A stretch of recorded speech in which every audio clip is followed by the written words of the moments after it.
If you missed my live today on Facebook and YouTube, what we had talked about in summary is this.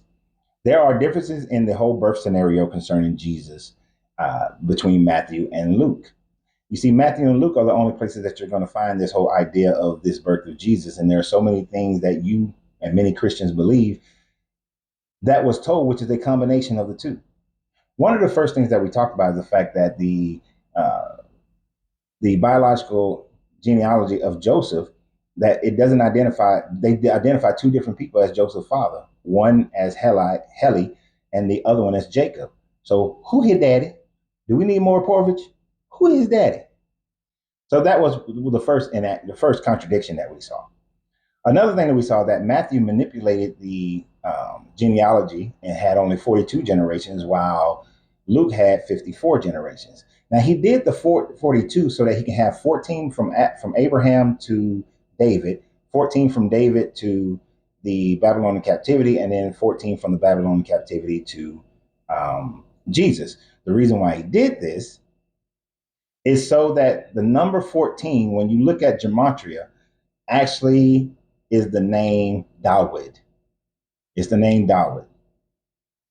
Delit Vav Delit, which then means David. So he wanted to connect a royal line to Jesus, whereas the Luke connects more of a priestly line. Now, one of the other main things that we looked at is the fact that the timing doesn't work. The timing doesn't work at all, and the stories are different. You see, in the Matthew version, Joseph and Mary come down to Bethlehem, and then she has the baby, right? And then the shepherds come, not the shepherds, and then the Magi go to Herod, and then they come down to see the baby Jesus. And then Herod says, oh shit, they tricked me. And so, boom, an angel comes and tells Joseph, scoot on down to Egypt so that you can get protected because Herod now wants to kill all the babies.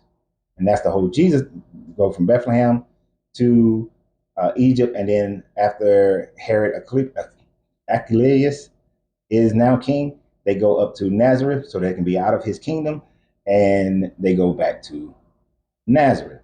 Now, in the Luke version, they came to Bethlehem to be counted in the census, to which we showed that one, the Romans have never had a census where they required people to go to their hometown to be counted, because the purpose of that was to be able to, just like we do today, determine what type of civil and military things need to be done in each area based on the population. Two, the census was done by Quirinius in the 6th century, 6 BCE, not 6th century, but 6 BCE. 6 CE, 6 CE. According to record, Herod died either in 4 BCE or 1 BCE. So there's possibly a 10-year gap there where it doesn't match up at all. If he was there during the census, then Herod was already dead. He had already passed on.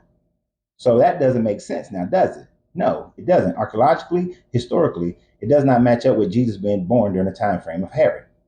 So this is why Luke doesn't say anything about, oh, you got to run down to Egypt. As a matter of fact, Luke says that after the 7 days of being unclean, Mary and Joseph took the baby to the temple, had the baby blessed, and gave they 2 doves, pigeons, and they went back to Nazareth. And then every year they would go back and forth to Jerusalem to Nazareth. So the stories don't match, because if Herod wanted to kill them, then they wouldn't have went to Jerusalem on the 8th day. Doesn't work now, does it? No, it does not. And of course, most people think that the Magi, when they came to see Jesus, most scholars say that the Magi met a Jesus who was about 18 months to 3 years old. Well, if that's the case, according to Luke, since after leaving Jerusalem, when after this 8 days, when Jesus was just like 8 days years old, they went to Nazareth. So the Magi would have never found him in Bethlehem, because they weren't in Bethlehem. They was in Nazareth during that whole time frame that the Magi supposedly would have found them if it was between 18 months and 3 years. So that just does not work, does it? No, it does not. And one other added note that we talked about before we went spurring off into a bunch of different conversations about a bunch of everything is the fact that in Matthew it says that Joseph although he took Mary home as his wife, he did not consummate the marriage until after the baby boy was born, which means that Joseph got some of that Mary poom poom and consummated the marriage. So this idea of Mary being a perpetual virgin, that the Catholics like to teach is a bunch of bullshit. So y'all have a great day. And next time, join us on our live on Tuesday at 12 noon. What's wrong with the Bible is what we do on Tuesday. What's wrong with the Bible will be in Numbers 28 and 29.